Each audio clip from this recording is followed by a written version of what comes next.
हजुर नमस्ते, म भागीरथ पौडेल र तपाईँहरू हेर्दै हुनुहुन्छ नयाँ भिजन युट्युब च्यानल।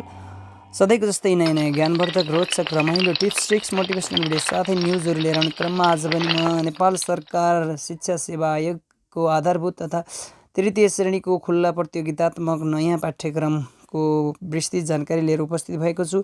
लिखित परीक्षा भनेको छ पूर्णाङ्क यहाँनिर तपाईँ देख्न सक्नुहुन्छ।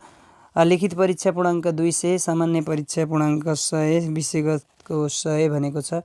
यसै गरी यहाँ चाहिँ लिखित परीक्षाको योजनाहरूको बारेमा विस्तृत यहाँ जानकारी दिएको छ। तपाईँले टिपोट गर्ने कुराहरू टिपोट गर्दै जानु होला।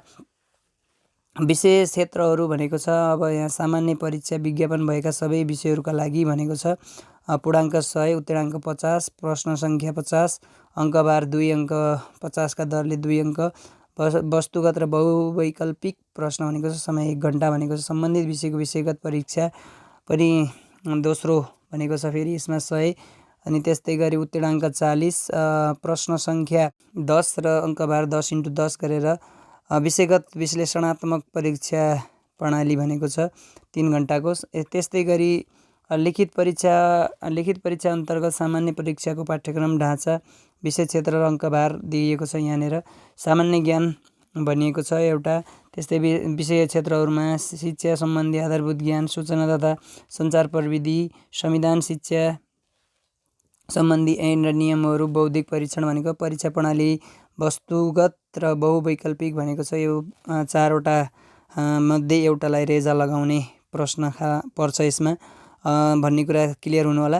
अङ्कभार चाहिँ यसमा सामान्य ज्ञानमा 30 भनेको छ भने शिक्षा सम्बन्धी आधारभूत 40, त्यस्तै गरी सूचना सञ्चार प्रविधि 10, अनि संविधान, शिक्षा ऐन नियमहरूबाट 10 र बौद्धिक परीक्षण 10 गरेर प्रश्न सङ्ख्या 15, पहिलो खण्डबाट 15, त्यसपछि दोस्रोमा 20, त्यस्तै गरी 5, त्यहाँबाट 5 गरेर 1 घन्टाको समय अवधि छुट्याइएको छ।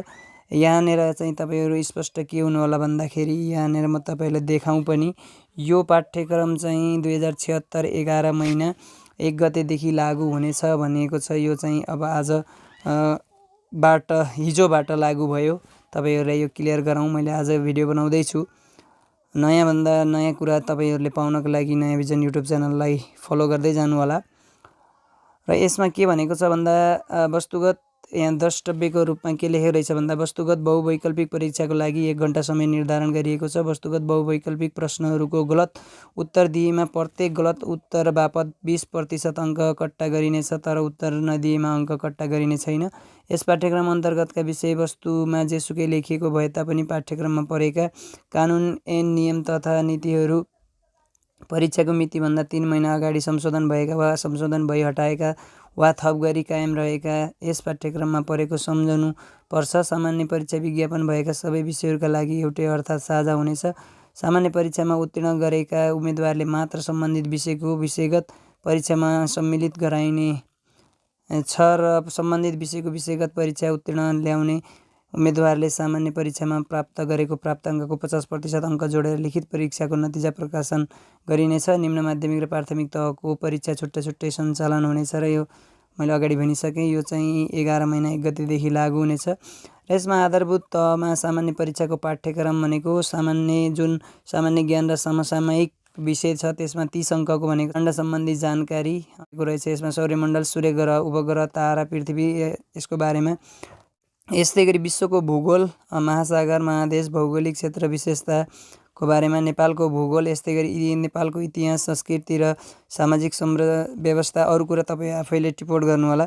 नेपालको त्यस्तै गरी वातावरण विज्ञान र प्रविधि, त्यस्तै गरी अन्तर्राष्ट्रिय सम्बन्ध र सङ्घ संस्थाहरू भनेको छ। त्यस्तै गरी राष्ट्रिय तथा अन्तर्राष्ट्रिय महत्त्वका राजनीतिक, सामाजिक, आर्थिक, वैज्ञानिक, सांस्कृतिक लगायत समसामयिक घटना सम्बन्धी जानकारीबाट 30 अङ्कको आउने यो आधारभूत तहको लागि भनिएको छ।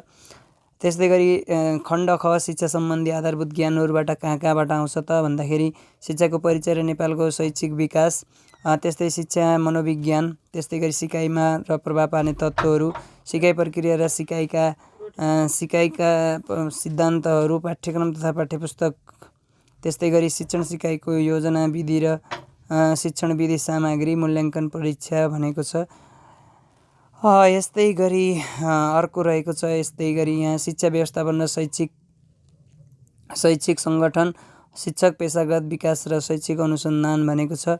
त्यस्तै गरी समूह खण्ड ग को समूह 10 अङ्कबाट भनेको छ सूचना र सञ्चार प्रविधिमा कम्प्युटरको बारेमा भनेको छ। त्यसमा परिचय, प्रकार, हार्डवेयर, सफ्टवेयर, अफिस प्याकेज भनेको छ। त्यस्तै विद्यालयमा प्रयोग गरिने साधारण सफ्टवेयर सम्बन्धी आधारभूत ज्ञान, शिक्षण सिकाइका सूचना तथा सञ्चार प्रविधिको प्रयोग, साइबर अपराध र सुरक्षा सम्बन्धी आधारभूत ज्ञान। त्यस्तै संविधान शिक्षा सम्बन्धी ऐन र नियमहरूबाट 10 अङ्क भनेको छ। यसमा नेपालको संविधान, मौलिक हक र राज्यका निर्देशक सिद्धान्तहरू, शिक्षा ऐन 2028, शिक्षा नियमावली 2059, शिक्षक सेवा आयोग नियमावली 2057, स्थानीय सरकार सञ्चालन ऐन 2074 सम्बन्धी भनेको छ।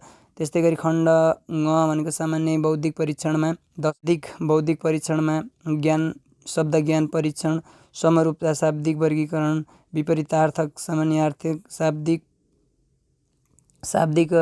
शाब्दिक पजलहरू, अमिल्दा शब्दहरू, गणितीय क्षमता, श्रेणीक्रम समस्याहरू। त्यस्तै गरी छुटेका सङ्ख्याहरू पुरा गर्ने गणितीय पजलहरू भनेको छ।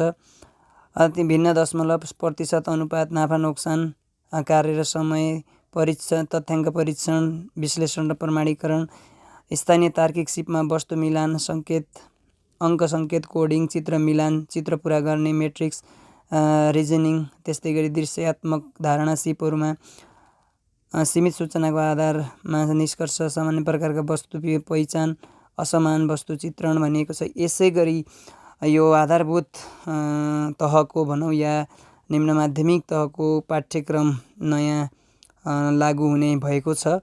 तपाईहरूलाई मैले यो सकेसम्म छिटो दिएँ भनेको छु र यो भिडियो बनाउँदाखेरि केही त्रुटि भयो भने माफ दिनुहोला। र म चाहिँ तपाईहरूलाई भनौँ अब खुल्न लागेको शिक्षक सेवा आयोगको सम्पूर्ण जानकारीहरू तपाईँले यो भिडियोहरूमा पाउनुहुनेछ। यसै गरी नै तपाईँलाई राम्रो लाग्छ भने यो च्यानललाई सब्सक्राइब गर्नुहोला, छेउमै रहेको बेल आइकनलाई प्रेस गर्नुहोला। नयाँ भिजन युट्युब च्यानललाई टप ट्रिक्स, मोटिभेसनल भिडियो साथै न्युजहरू सबैभन्दा पहिला तपाईँले पाउनुहुनेछ। अहिलेलाई बिदा हुन चाहन्छु र जाने बेलामा भन्न चाहन्छु, तपाईँको दिन सुख रहोस्। जय न्यु भिजन।